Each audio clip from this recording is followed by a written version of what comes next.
First. ಹೌದು, ನೀವು ದೇಶದ್ರೋಹಿಗಳು. ಯಾರು? ಯಾವುದು?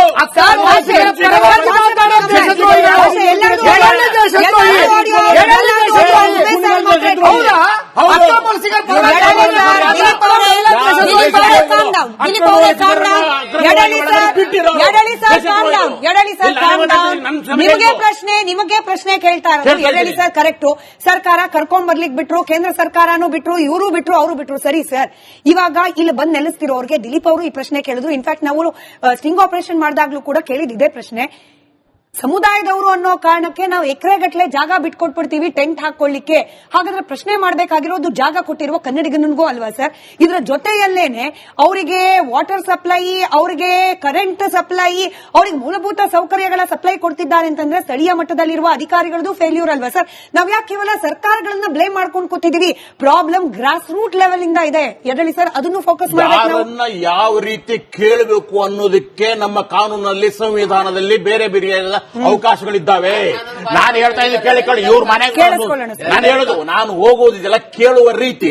ಈಗ ಅಕಸ್ಮಿಕವಾಗಿ ಒಬ್ಬನ ಕಳ್ಳ ಅಂತ ಗೊತ್ತಾದ್ರೆ ಅವ್ರಿಗೆ ಅರ್ಥ ಮಾಡ್ಕೊಂಡು ಹೇಳ್ತಾ ಇದ್ದೀನಿ, ಇವರು ಕಳ್ಳ,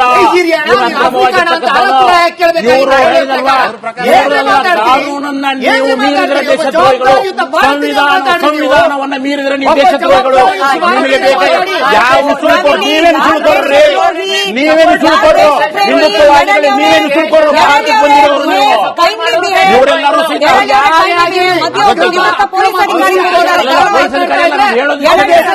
ಮೊದಲು ಹೇಳ್ತಾ ಮಾಡಿ, ಈ ಭಾರತಕ್ಕೆ ಬೇರೆ ಕಡೆಯಿಂದ ವಲಸೆ ಬಂದಿರ್ತಕ್ಕಂಥ ಸುಳ್ಕೊಡ್ರು.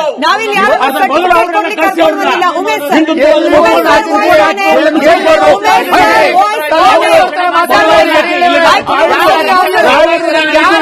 ನೀವು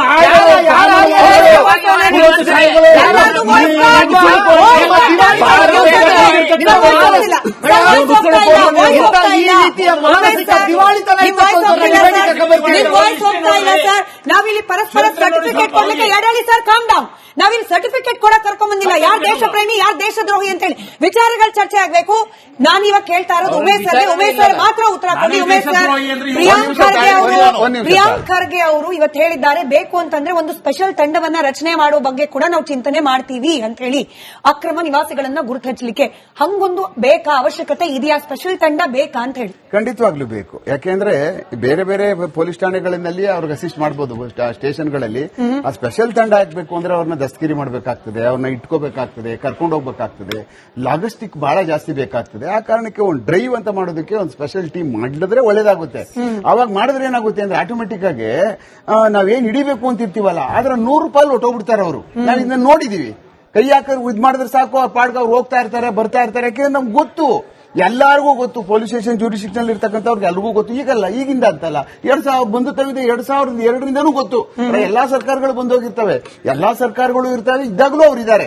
ಏನು ಅವ್ರಿಗೇನು ಅವ್ರು ಈ ಸರ್ಕಾರ ಬಂದಾಗ ಪೂರಾ ತಳ್ಬಿಟ್ರು, ಆ ಸರ್ಕಾರ ಬಂದ್ಬಿಟ್ಟಾಗ ಒಳಗ್ ಬಿಟ್ಕೊಬಿಟ್ರು, ಈ ತರದ್ದು ಏನಿಲ್ಲ. ಪೊಲೀಸಲ್ಲಿ ನಾವುಗಳು ಯಾವಾಗ ಆಕ್ಟ್ಗಳು ಮಾಡ್ತಾ ಇರ್ತೀವೋ, ಯಾವಾಗ ಇವನ್ನೆಲ್ಲ ಸ್ವಲ್ಪ ಆಚೆ ಕಳಿಸಬೇಕು, ಜಾಸ್ತಿ ಆಗ್ಬಿಡ್ತಾ ಇದ್ದಾರೆ ಅಂತ ಅನ್ನುವಂಥದ್ದು ಅಂದಾಗ ಎಲ್ಲಾ ಪೊಲೀಸ್ ಠಾಣೆಗಳಲ್ಲೂ ಸಹ ನಮ್ಮ ಏನು ಕಮಿಷನರ್ ಆದೇಶನೋ ಮತ್ತೆ ಮೇಲ್ಗಡೆ ಡಿಜಿ ಅವರ ಆದೇಶ ಬರ್ತಾ ಇರ್ತದೆ, ಅದ್ರ ಪ್ರಕಾರ ಕೆಲಸ ಮಾಡ್ಕೊಂಡು ಹೋಗ್ತಾ ಇರ್ತೀವಿ. ಸರ್ಕಾರಗಳು ಯಾವ್ಯಾವ ದೇವರಾಣೆ ನಮ್ಗೆ ಗೊತ್ತಿರುವುದಿಲ್ಲ, ಆಮೇಲೆ ಅದು ನಮ್ಗೆ ಬೇಕಾಗೂ ಇರುವುದಿಲ್ಲ. ಇವ್ರು ಇಲ್ವಾ, ಅವ್ರಿಗೆ ಹೇಳಿದ್ರೆ ಹೋಗ್ತಾರೆ. ಕೆಲವೊಂದು ಏನು, ಯಾರು ಅಪರಾಧದಲ್ಲಿ ಸಿಗಾಕೊಳ್ತಾರೆ, ಯಾರು ಕ್ರಿಮಿನಲ್ ಚಟುವಟಿಕೆಯಲ್ಲಿ ಇಟ್ಕೊಳ್ತಾರೋ ಅವ್ರಿಗೆ ಮಾತ್ರ ನಾವು ಸರಿಯಾದಂತ ಕ್ರಮವನ್ನು ಜರುಗಿಸ್ಬಿಡ್ತೀವಿ.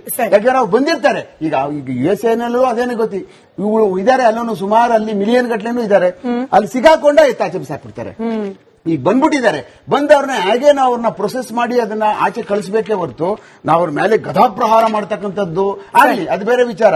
ಬಟ್ ಸರಿಯಾದಂತ ರೀತಿಯಲ್ಲಿ ನಾವು ಅವ್ರನ್ನ ಪ್ರೋಸೆಸ್ ಆಗಿ ಏನು ಮಾಡ್ತಾ ಇದ್ದೇವೆ ರಾಜ್ಯ ಸರ್ಕಾರ, ಅದನ್ನು ಟೀಮ್ ಫಾರ್ಮ್ ಮಾಡಿ ಪತ್ತೆ ಕಾರ್ಯಕ್ರಮವನ್ನು ಮಾಡೋದ್ರಲ್ಲಿ ಯಾವುದೇ ತರವಾದ. ಸರ್, ಈ ಪರ್ಟಿಕ್ಯುಲರ್ ಪ್ರಶ್ನೆಗೆ ನಿಮ್ಮ ಹತ್ರ ಮತ್ತೊಮ್ಮೆ ಸ್ಪಷ್ಟವಾದ ಉತ್ತರ ಕೇಳಿ ಅಂತ ಹೇಳಿ ಸೋಷಿಯಲ್ ಮೀಡಿಯಾದಲ್ಲಿ ಕಾಮೆಂಟ್ ಬಂದಿದೆ. ಹೀಗಾಗಿ ಈಗ ಅವ್ರು ಬಂದ್ರು, ಇದ್ರು, ಲೀಗಲಿ ಬಂದ್ರು, ಇಲ್ಲಿಗಲಿ ಬಂದ್ರು, ಅವ್ರನ್ನ ಗುಡ್ಸೋದು ಅದೆಲ್ಲ ಪ್ರತ್ಯೇಕ. ಆದ್ರೆ ಪೊಲೀಸ್ ಸ್ಟೇಷನ್ ಅಲ್ಲಿ ಬಾಂಗ್ಲಾದೇಶ್ ಅಡ್ರೆಸ್ ಅಲ್ಲಿ ಪ್ರಕರಣ ದಾಖಲಿಸಿಕೊಂಡಿದ್ದು, ಅದಕ್ಕೆ ಅದ್ರ ಪರವಾಗಿ ವಕಾಲತ್ ವಹಿಸ್ಲಿಕ್ಕೂ ಕೂಡ ಒಬ್ರು ವಕೀಲರು ರೆಡಿ ಆಗಿದ್ರ ಬಗ್ಗೆ ಬಹಳಷ್ಟು ಜನಕ್ಕೆ ಒಂದ್ ರೀತಿ ಭ್ರಮ ನಿರಸನದ ರೀತಿಯಲ್ಲಿ ಆಗ್ಬಿಟ್ಟಿದೆ ಸರ್. ಎಸ್ಪೆಷಲಿ ಆ ವಿಡಿಯೋ ವೈರಲ್ ಆದ ನಂತರ ಹಿಂಗ್ ಅವಕಾಶ ಯಾವ ಕಾನೂನಲ್ಲಿ ಇದೆ? ಹಿಂಗೊಬ್ರು ಬಾಂಗ್ಲಾದೇಶ್ ಅಡ್ರೆಸ್ ಕೊಟ್ಟು ಕೇಸ್ ದಾಖಲು ಮಾಡಬಹುದಾ? ಅವ್ರ ಪರವಾಗಿ ವಕಾಲತ್ ವಹಿಸ್ಲಿಕ್ಕೆ ಒಬ್ರು ವಕೀಲರು ಹೋಗಬಹುದಾ? ಮೇಡಮ್, ಅವರು ವಿಕ್ಟಿಮ್ ಆದಾಗ ಖಂಡಿತ ಅವ್ರು ಕಂಪ್ಲೇಂಟ್ ಫೈಲ್ ಮಾಡಬಹುದು. ಆದ್ರೆ ಕಂಪ್ಲೇಂಟ್ ತಗೊಂಡವರು ಸ್ವಲ್ಪ ಅಪ್ಲಿಕೇಶನ್ ಆಫ್ ಮೈಂಡ್ ಇರಬೇಕು. ಪೊಲೀಸ್ನವ್ರು ಆತರ ಕಂಪ್ಲೇಂಟ್ ತಗೋತಾರೆ. ಅವ್ರಿಗೆ ವಿಕ್ಟಿಮ್ ಆಗಿದ್ರೆ, ಅವ್ರಿಗೆ ನೋವಾಗಿದ್ರೆ ಅವ್ರು ಕಂಪ್ಲೇಂಟ್ ಕೊಡ್ಬೋದು.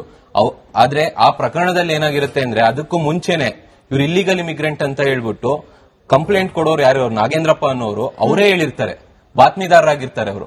ಅವ್ರ ಮೇಲೆ ಅರ್ಧ ಗಂಟೆ ಸಮಯದಲ್ಲಿ ಹೊಡೆದಿದ್ದಾರೆ ಅಂತ ಹೇಳ್ಬಿಟ್ಟು ಫಾಲ್ಸ್ ಕಂಪ್ಲೇಂಟ್ ಅಂತ ಹಾಕಿದ್ದಾರೆ. ಕಂಪ್ಲೇಂಟ್ ಕೊಡೋದು ಯಾರಿಗೆ ನೋವಾಗಿರುತ್ತೆ ಅವ್ರು ಕಂಪ್ಲೇಂಟ್ ಕೊಡ್ಬೋದು. ಇದೊಂದು. ಆಮೇಲೆ ಸೆಕೆಂಡ್ ಥಿಂಗು, ಸರ್ ಹೇಳ್ದಂಗೆ special task force SOP 2025 SOP ಇದೆ. SOP ಪ್ರಕಾರ state government special task force ಮಾಡ್ಲೇಬೇಕು, ಮಾಡ್ಬಿಟ್ಟು ಅವ್ರನ್ನ ರಿಪೋರ್ಟ್ ಮಾಡಬೇಕು. ಅದು ವಿತಿನ್ 30 days.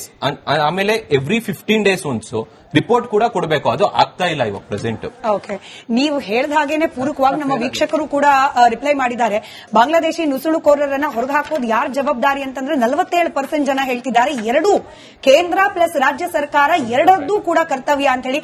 ಈಗೇನ್ ರಾಜ್ಯ ಸರ್ಕಾರ ಪ್ರಾರಂಭ ಮಾಡಿದೆ, ಇದೊಂದು ಆಪರೇಷನ್ ಮುಕ್ತಿ ಅಂತ ಹೇಳಿ, ಮುಕ್ತ ಅಂತ ಹೇಳಿ, ಬಹುಶಃ ಇನ್ನಷ್ಟು ಇಂಟೆನ್ಸಿವ್ ಆಗಾಗ್ಲಿ.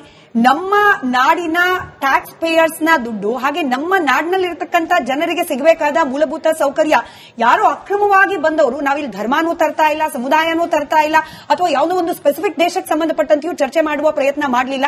ಯಾರೇ ಅಕ್ರಮವಾಗಿ ಬಂದು ನಮ್ಮ ನೆಲದಲ್ಲಿ ನೆಲೆಸಿದ್ರೆ ಅವರನ್ನ ಹೊರಗೆ ಹಾಕುವ ಪ್ರಕ್ರಿಯೆಗಳು ಇನ್ನು ಮುಂದೆ ಇನ್ನಷ್ಟು ಹೆಚ್ಚಾಗ್ಲಿ ಅಂತ ಹೇಳಿ ಆಶಿಸೋಣ. ಧನ್ಯವಾದ. ನಂಗೆ ಸಮಯ ಇದ್ದಿದ್ದಷ್ಟೇ ಸರ್. ಧನ್ಯವಾದ ಎಲ್ರಿಗೂ ಚರ್ಚೆಯಲ್ಲಿ ಭಾಗಿಯಾಗಿದ್ದಕ್ಕೆ. ನೋಡ್ತಾ ಇರಿ ರಿಪಬ್ಲಿಕ್ ಕನ್ನಡ, ಇದು ನಿಮ್ಮ ಧ್ವನಿ.